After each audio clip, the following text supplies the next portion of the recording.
The room went silent the moment King Charles placed the final page on the table. Camilla did not speak. William stared at his father. Princess Anne slowly removed her glasses, and Catherine looked as though she had just been handed something she did not want. Because Charles had not called the private gathering to discuss another royal engagement, another charity, or another ceremonial role. He had called them to settle what would happen to one of the largest private family estates connected to him. For months, everyone assumed the property would be divided in the traditional way. Some assets for William, some protection for Camilla, several houses remaining available to extended relatives. A small number of personal investments distributed through trusts. Nothing particularly explosive. Then Charles read the final declaration. Upon my death, principal beneficial control of the Highgrove private estate settlement shall pass to Catherine, Princess of Wales. Camilla looked up.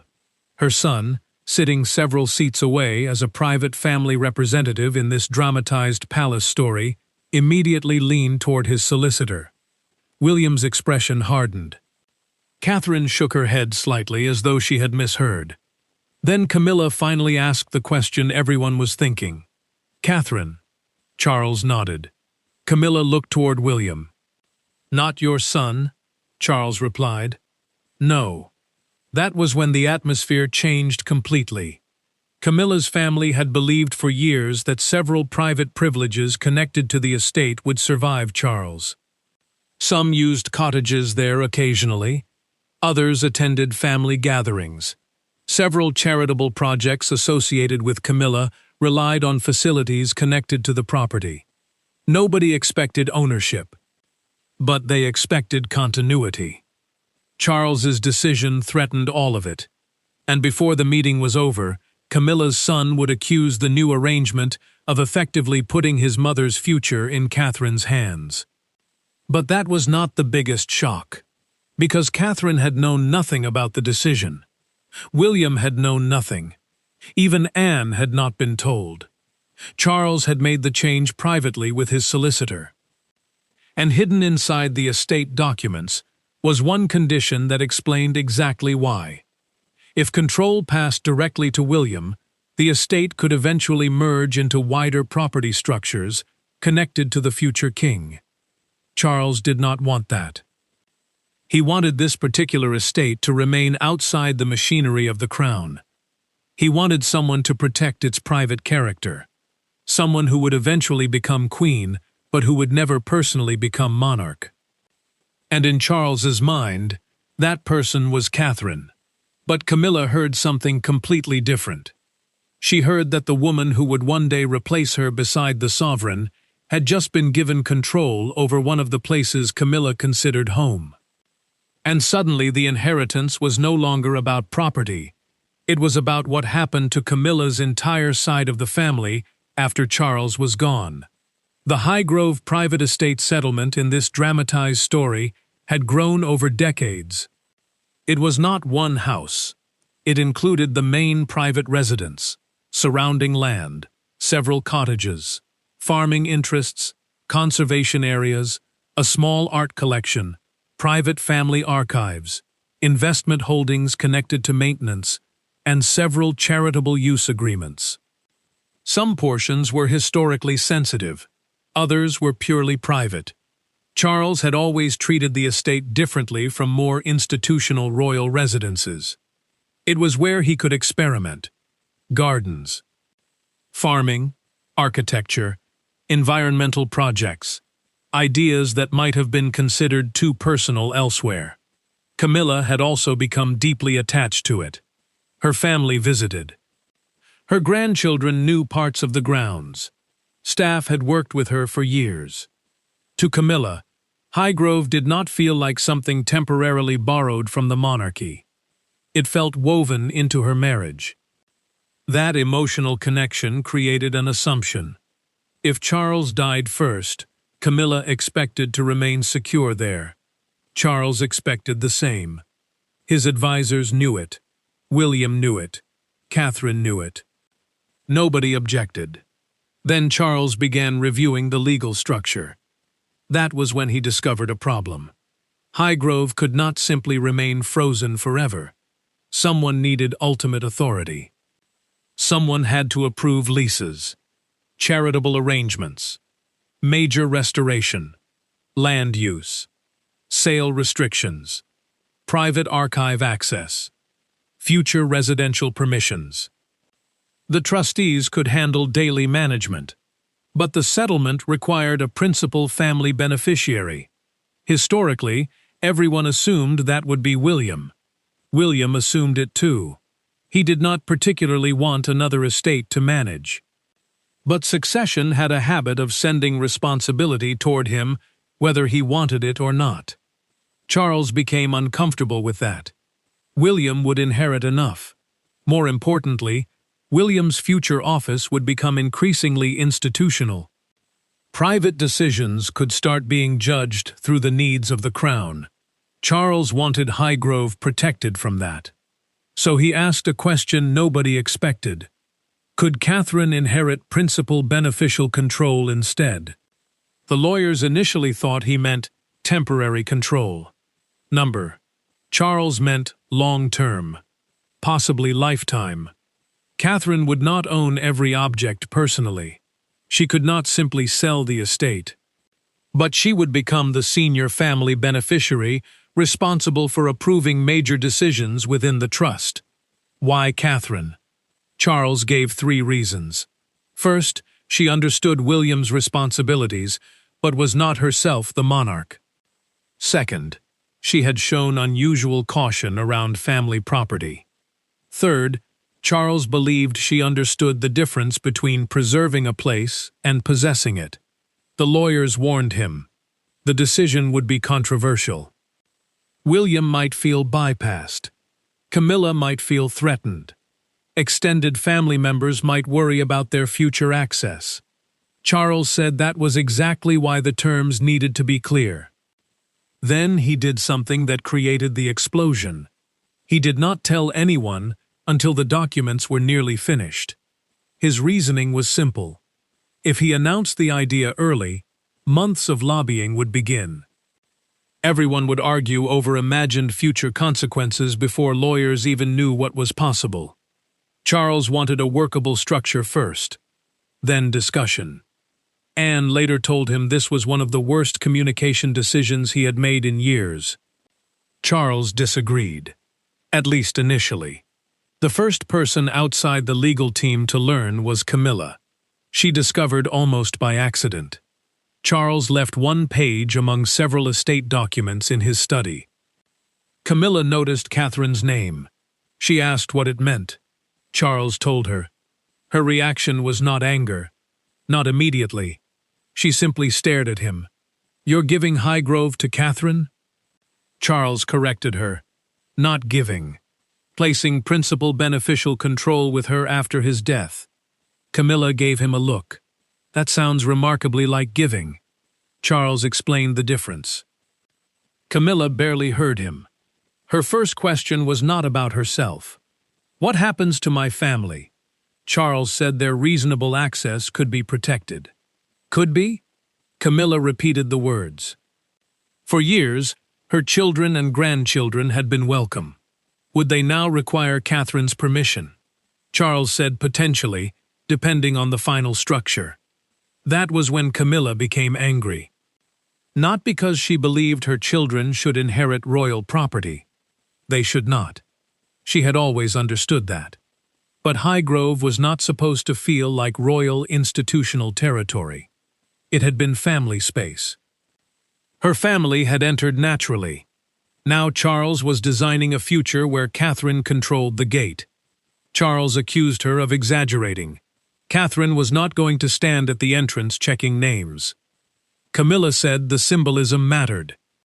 Charles replied that legal structures could not be designed around symbolism alone. Camilla walked away. Then she called her son. That was how the wider family learned. By the time Charles arranged the private meeting, suspicion had spread. Camilla's relatives believed Catherine was about to become the most powerful person over their future relationship with Charles's private legacy. William believed his father had made a major inheritance decision without consulting him. Catherine wanted absolutely no part of the conflict. Anne wanted the documents. That was why, when Charles finally announced the arrangement formally, almost nobody reacted with gratitude. Catherine was first. "I don't want it." Charles looked genuinely surprised. He told her she had not even heard the complete terms. Catherine said that was precisely the point. He had already named her in a role without asking whether she wanted responsibility for an estate tied emotionally to Camilla's family. William supported her. Charles became irritated. This was not a punishment. The estate had significant value. It carried influence. It would allow Catherine to protect important environmental and charitable work. Catherine answered, "And every time I make a decision, someone will say, 'I'm taking something from Camilla.'" Silence. Camilla looked toward her. Catherine continued, "If she restricted a cottage, she was attacking Camilla's children. If she changed a charity arrangement, she was erasing Camilla. If she opened part of the estate to the public, she was taking over Charles's legacy. If she kept everything unchanged, she would merely be preserving a system designed by people before her." There was no easy version. Charles replied that leadership was rarely easy. Catherine said this was not about difficulty. It was about whether she was the correct person. Anne finally spoke. "She has a point." Charles looked toward his sister.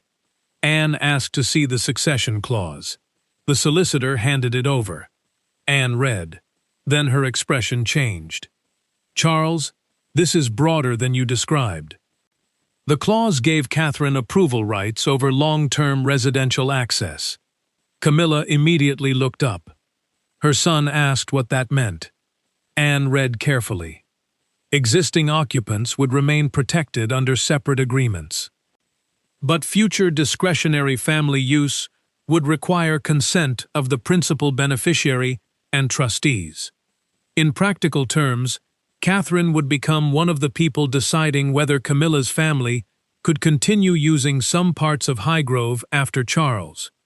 Camilla became furious. "There," Charles asked, "what?" "That is exactly what I said." Charles explained that somebody needed to make those decisions. Camilla replied, "Why her?" Charles answered too quickly. "Because I trust her." The words hit the room badly. Camilla's son immediately asked whether Charles did not trust Camilla. Charles said that was ridiculous. But the damage was done. Camilla looked hurt. William looked toward his father. Catherine looked down. Charles tried explaining. The estate needed a beneficiary from the next generation. Camilla was his generation. This was about long-term continuity. Camilla asked why William was not chosen. Charles said William already inherited another private estate structure connected to his position. He did not want everything flowing toward the future king. Camilla's son then asked the question Charles clearly disliked. Why not put it into neutral trusteeship? Charles said he considered that, but a completely neutral structure could become detached from family purpose. He wanted someone who knew the family, someone who understood the estate emotionally. Camilla responded, "Then why not me for life, and Catherine after?" Charles became quiet. That was the first proposal he had rejected privately. His lawyers had discussed it. Why had he rejected it? Because Camilla's lifetime control could create a second problem. Her family might begin treating temporary access as established entitlement. Charles hated admitting that. Camilla understood before he finished. "You think my children will try to take it? No, you do. I think lawyers 50 years from now may interpret patterns nobody intended." Camilla laughed bitterly. "My family has become a legal risk." Charles said every family became a legal risk when property and assumptions mixed. Anne quietly said he was right about that. Camilla looked toward her. Anne clarified, That did not mean Camilla's relatives were greedy. It meant undocumented expectations created conflict later. Camilla understood the principle. She hated being its example. Then Catherine asked whether she could speak privately with Camilla. Charles objected. Catherine ignored him. Camilla agreed. The two women left the room. William stayed behind. He turned immediately toward Charles. "You should have told her." Charles said he did.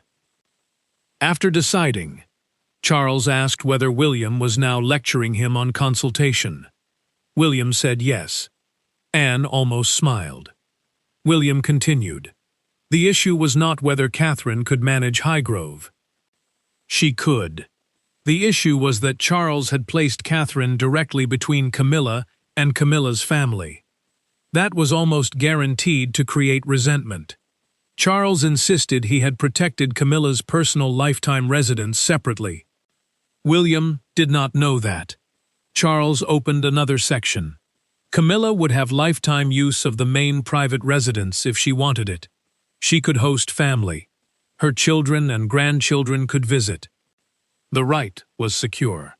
William read carefully, then stopped. Then why does Catherine need approval authority over family access? Charles said it applied to other cottages and long-term use, not visits to Camilla.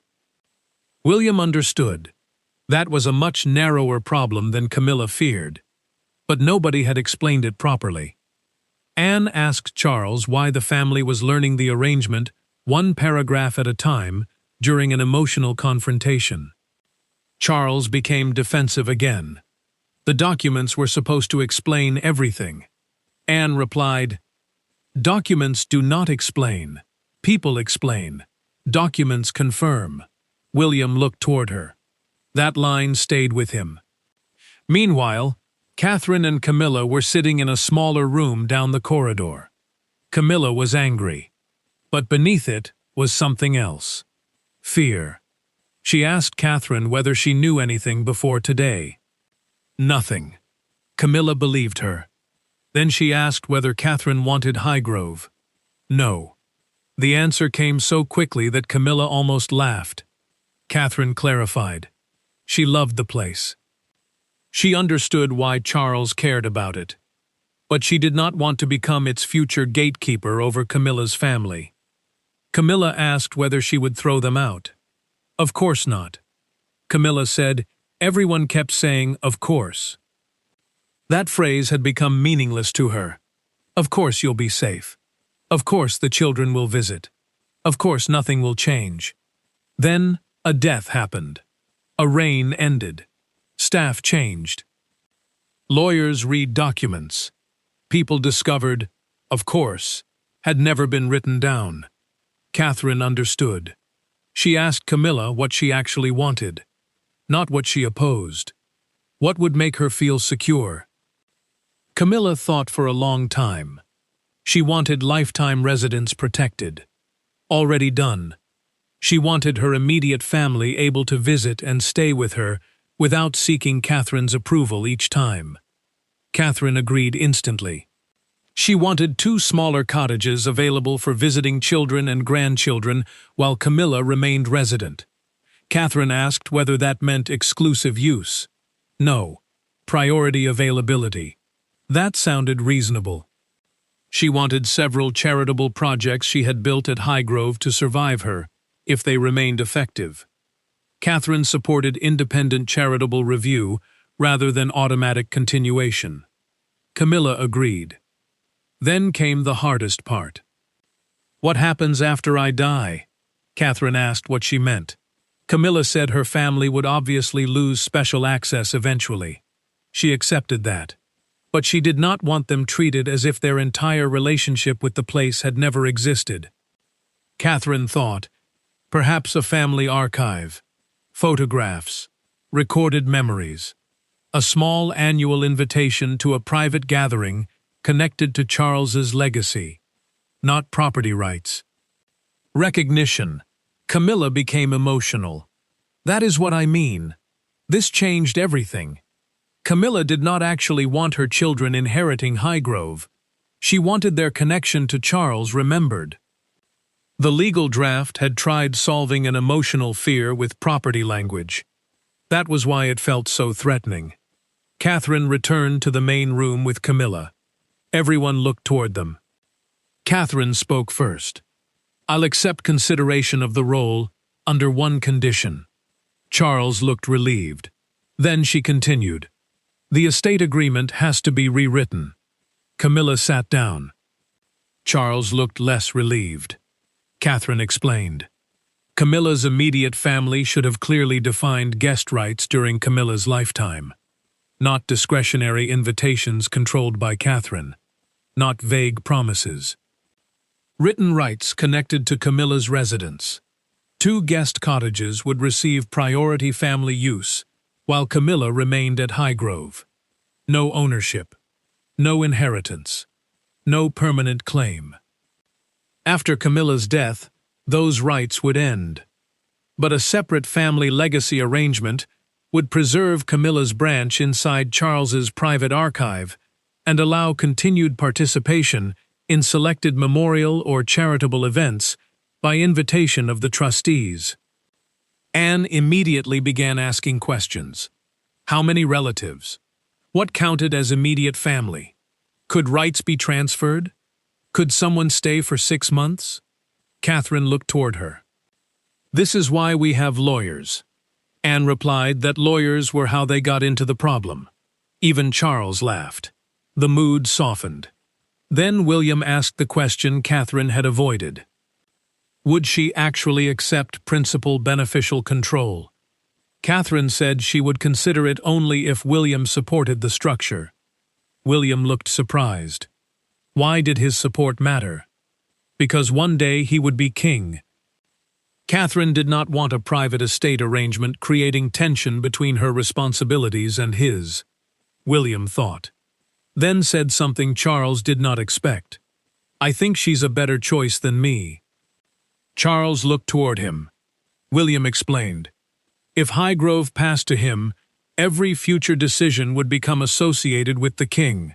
Security priorities, state obligations, institutional pressures. Eventually George.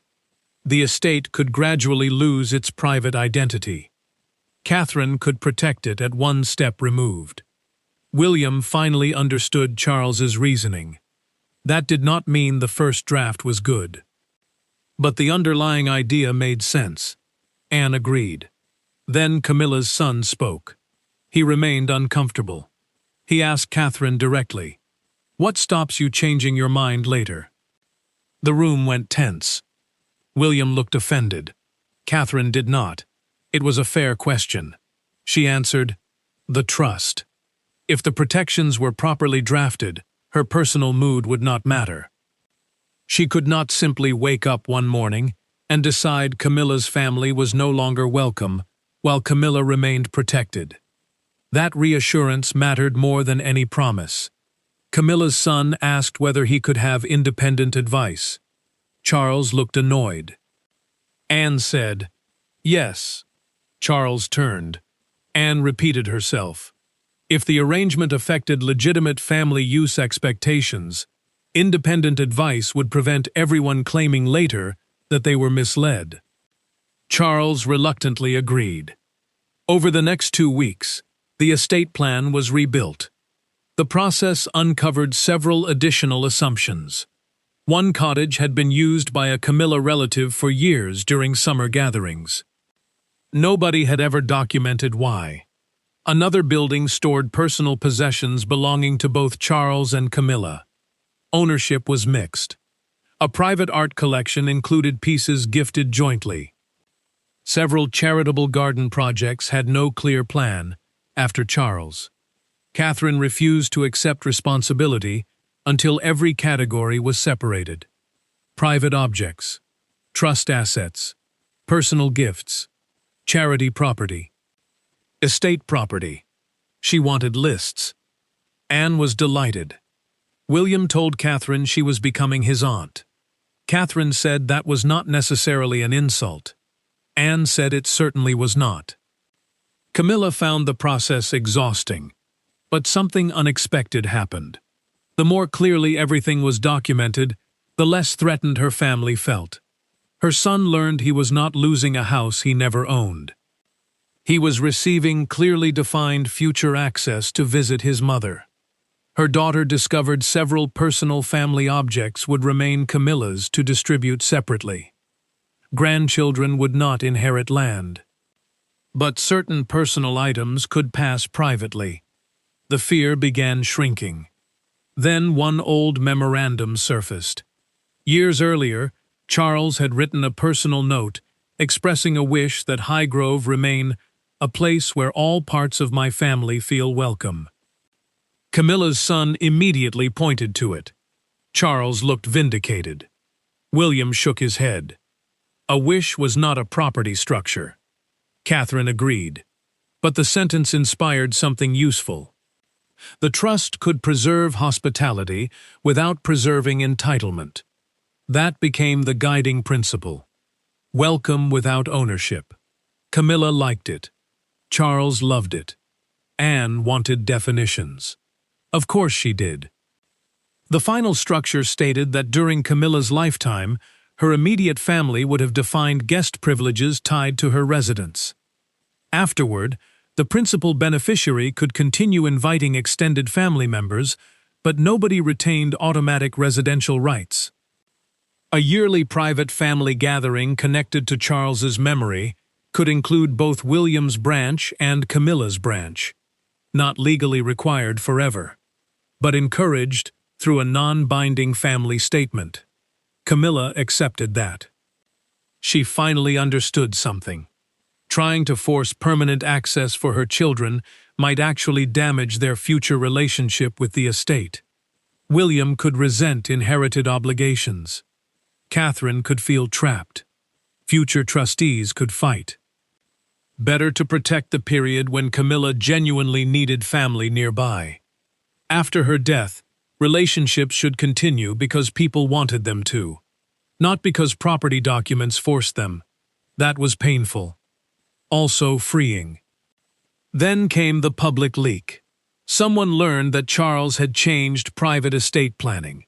The first headline claimed William had been cut out. The second said Catherine was replacing him as private heir. Then came the most explosive version. Charles names Catherine Harris. Camilla's family left with nothing. The palace refused to discuss private inheritance. That created more speculation. Some commentators claimed Charles no longer trusted William. Others said Catherine had secretly persuaded Charles. One story suggested Camilla was furious because her children had expected millions. Inside this dramatized palace account, that was completely wrong. Camilla's family had not expected ownership. Their anger came from uncertainty about belonging. But uncertainty was less exciting than money. William wanted to issue a clarification.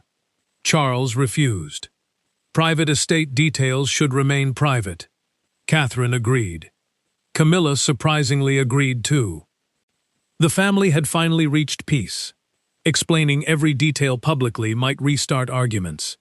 Then a reporter shouted at William during an engagement, "Sir, have you been disinherited in favor of the Princess of Wales?" William actually laughed. No. One word. Nothing more. The clip spread widely. That helped. Then Catherine was asked whether Charles had made her his heir.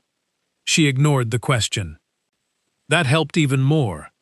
The story slowly shifted. Behind closed doors, the final signing approached. Catherine still had one concern. What if she died before Charles? The trust needed another path. William assumed control would return to him.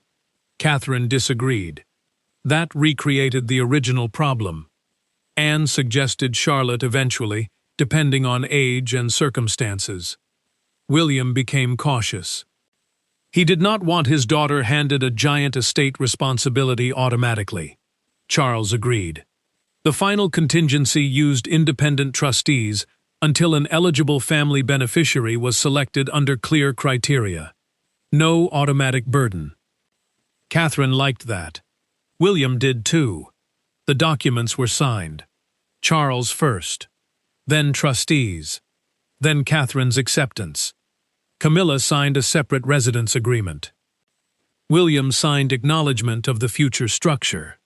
Camilla's family representatives signed recognition of their limited guest rights. No one cheered. Anne checked the page numbers. Charles complained. Anne discovered one missing attachment. Everyone waited another 20 minutes. Then the signing was actually complete. Charles looked toward Catherine. "You understand why I chose you now?" Catherine said yes. He did not choose her because he loved her more than William. He did not choose her because he wanted to replace Camilla. He chose her because she stood in an unusual position, inside the royal family. But not destined to become sovereign. Connected to the future, but capable of preserving something private. Charles believed Highgrove needed exactly that. Catherine accepted the reasoning. Then she told him something. "If you ever decide anything like this again, tell me before the solicitor finishes it." Camilla laughed. William laughed harder. Anne said that should probably become a rule. Charles looked deeply unimpressed. Months later, Catherine visited Highgrove alone. Not as owner, not yet as future beneficiary in any practical sense, just as family. She walked through the gardens, met staff, reviewed conservation projects, asked questions about farming, water, tree health, public access, charity programs. She began learning how the place worked. Camilla noticed. At first, seeing Catherine involved created a strange feeling. The future walking through the present. But Catherine never behaved as though she had inherited anything already. She asked Camilla about the gardens. Which spaces mattered most? Which projects should continue? Which traditions were genuinely useful? Which existed only because Charles liked them? Camilla laughed. There were many in the final category. Their conversations became surprisingly productive. Catherine learned that Camilla cared less about controlling Highgrove after Charles than protecting the personal life built there. Camilla learned that Catherine did not want to erase that life. One afternoon, Camilla showed Catherine a small room filled with family photographs. Not official portraits. Children. Grandchildren. Charles in muddy boots. Dogs. Birthdays. Private lunches. Ordinary moments. Camilla said, "This is the part I didn't want disappearing." Catherine understood instantly. She promised the private family archive would preserve them appropriately. Camilla looked toward her. "Not all of them." Catherine laughed. "Of course. Some photographs should remain private forever." They both agreed. William later visited with George. Charles walked them through the grounds. At one point, George asked who would own Highgrove one day. Everyone looked at Catherine. Catherine answered carefully. "The trust will." George frowned. "Then what do you get?" "Responsibility." George thought. "That sounds worse." William laughed so loudly, Charles turned around. Anne heard the story later and said George had understood estate planning better than most adults. That became the strange truth of Catherine's inheritance. She was not receiving a giant private prize. She was receiving responsibility. Land she could not casually sell. Buildings she had to preserve. Family history she had to protect. Relationships she had to navigate. Charities she had to evaluate. Future relatives she would sometimes disappoint. A valuable estate could be an asset. It could also become a permanent obligation. Catherine accepted because the boundaries became clear. Camilla's family eventually accepted for the same reason. They had initially heard Catherine's name and imagined a door closing. The final structure showed otherwise. Camilla remained secure. Her children could visit. Her grandchildren could stay. Her personal possessions remained hers. Her family history at Highgrove would not be erased. But none of that required transferring ownership to them. That difference mattered. Charles also learned something from the crisis. Trying to avoid arguments by deciding everything privately did not avoid arguments. It postponed them until the documents were harder to change. Anne reminded him repeatedly. Charles asked whether she planned to mention it forever. Anne said probably. William's relationship with Catherine changed slightly too. He joked that she was now the wealthy one. Catherine reminded him she could not simply sell everything and disappear. William said details were ruining the joke. More seriously, William felt relieved. His future responsibilities were already enormous. Knowing Highgrove would not automatically become another extension of the sovereign's property burden made sense. He trusted Catherine. But he also insisted the trust contain limits strong enough that trust between spouses was not the only protection. Catherine appreciated that. Camilla did too. Because everyone had finally learned the same lesson. Good relationships were not substitutes for good documents. And good documents should not be used to manufacture relationships. The story remained alive publicly for weeks. Was Catherine Charles's favorite? Had William been bypassed? Was Camilla furious? Would her children lose everything? Had Catherine become enormously rich overnight? The real arrangement would have disappointed anyone hoping for a simple scandal. William was not disinherited. Camilla was not thrown out. Catherine did not receive unrestricted ownership. Camilla's children did not lose property they already owned. Charles had not replaced the constitutional line of succession. The private estate structure simply moved in an unexpected direction. That was enough to create drama. But the emotional truth remained deeper. Charles worried that Highgrove would become institutional after him. Camilla worried that her family would become strangers there. William worried about inheriting another web of undocumented obligations. Catherine worried about becoming the person everyone blamed. Anne worried nobody had read the attachments. Each fear was different. The final plan worked because it addressed all of them. Years later, when Charles's wishes eventually had to operate without him personally managing them, the documents would matter. Catherine would become principal beneficiary. The trustees would manage the estate. William's authority as monarch would remain separate. Camilla's rights would remain protected for her lifetime. Her family could continue visiting under clear conditions. No one would need to guess what Charles meant. That mattered more than the dramatic word heiress. Because Charles had not chosen Catherine simply to receive something. He had chosen her to stop something from happening. He did not want Highgrove swallowed by the crown. He did not want it broken apart. He did not want Camilla's family claiming permanent rights through years of informal use. He did not want William forced to choose between estate efficiency and family kindness. He did not want George inheriting another unresolved problem decades later. Catherine became the buffer. Family, but not sovereign. Future queen, but not future king. Close enough to understand the monarchy. Separate enough to protect something private. That was Charles's logic. Once Camilla understood it, even she admitted it was clever. She did not tell Charles immediately. He would become unbearable. She told Catherine instead. Catherine laughed, then asked whether Camilla was still angry. About the decision? Camilla thought. No. About how he did it? Yes. Catherine agreed completely. They laughed again. The conflict that began with Camilla's family furious at Catherine eventually produced something unexpected. Several members of Camilla's family became more comfortable with Catherine. Not because she controlled Highgrove, because she refused to use that future control against them. At a later family weekend, Catherine personally invited Camilla's children to discuss which private traditions mattered enough to preserve. One requested that a yearly garden lunch continue while Camilla was alive. Easy. Another asked whether grandchildren could still visit a favorite woodland area. Of course.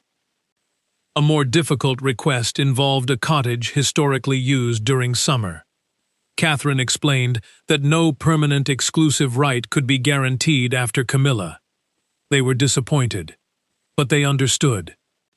The conversation happened now, not after a funeral, not during transition, not with everyone grieving. That was precisely what Charles wanted, even if he had handled the beginning badly. The estate meeting eventually became something the family joked about. Charles named Catherine. Camilla went silent. William looked betrayed. Anne demanded paperwork. Catherine tried refusing the entire inheritance.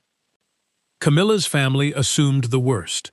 Then 2 weeks of lawyers somehow improved everyone's relationship. Anne said this was the first known case of solicitors reducing family conflict. Charles told her not to insult the profession. Anne said she had not. Catherine continued visiting Highgrove periodically.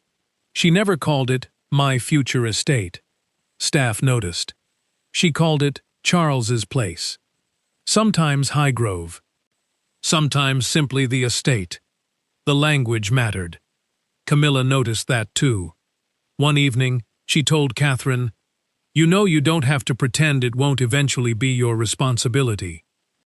Catherine answered, "It being my responsibility later doesn't make it mine now." Camilla became quiet. That sentence captured the entire lesson. The future did not need to invade the present. Catherine could prepare without replacing Camilla. William could understand his future role without behaving like Charles was already gone. Camilla's family could enjoy Highgrove without assuming enjoyment created ownership. Charles could plan for death without treating everyone around him as pieces on an estate diagram. Even Anne approved of that philosophy, though she probably wanted it written down. The headline would continue sounding explosive. King Charles names Catherine as heiress of the private estate. Camilla's family furious. Inside this palace drama, the fury was real. But not because Camilla's family believed they deserved Charles's fortune. They were furious because inheritance documents suddenly forced them to confront what happened to their place in the family when Charles was no longer there to connect everyone. Catherine's name frightened them because she represented the next chapter, William's future, the next reign, the moment when Camilla's family would no longer automatically stand close to the center. But Catherine did something Charles had not expected. She refused to accept control until their fears were put into writing. Not ownership, not hereditary privilege, security, guest rights, memory, clear boundaries. That transformed the inheritance. Camilla stopped seeing Catherine as the woman receiving her family's place. William stopped seeing Charles's decision as a rejection of him. Catherine stopped seeing the estate only as a burden. Charles stopped pretending his first draft was perfect, and Anne finally stopped asking where Attachment 7 had gone, at least until another estate meeting. The final shock was not that Charles chose Catherine. It was why. He did not believe she deserved Highgrove more than everyone else. He believed she was the only person positioned, strangely enough, between the present monarchy and the future one, to protect the estate from becoming either purely institutional or permanently divided by family claims. Catherine was not simply the heiress. She was the guardian of the boundary. And Charles believed that boundary would decide whether Highgrove remained a family home with history or became another royal property everyone fought over after he was gone. By the time the final documents were locked away, even Camilla understood. She still wished Charles had spoken to her sooner. She still hated the first draft. Her family still had questions. But the fear had changed. They no longer feared Catherine inheriting the estate. They feared something more ordinary. Time. Charles would not always be there. Camilla would not always be there. William and Catherine would one day become the older generation. George would follow. Children would become adults. People currently gathered around Highgrove would eventually become photographs inside it. No legal document could stop that. The best Charles could do was make sure the place itself did not become another reason those people turned against one another. That was why he chose Catherine. And when Camilla finally signed the acknowledgement beside her own lifetime protections, she looked across the table at Catherine. "Look after it," Catherine answered quietly. "I will." Then Camilla added, "And the family." Catherine paused. That part we all have to do. For once, Charles did not interrupt. William said nothing. Anne closed the folder. Because that was the part no solicitor could guarantee.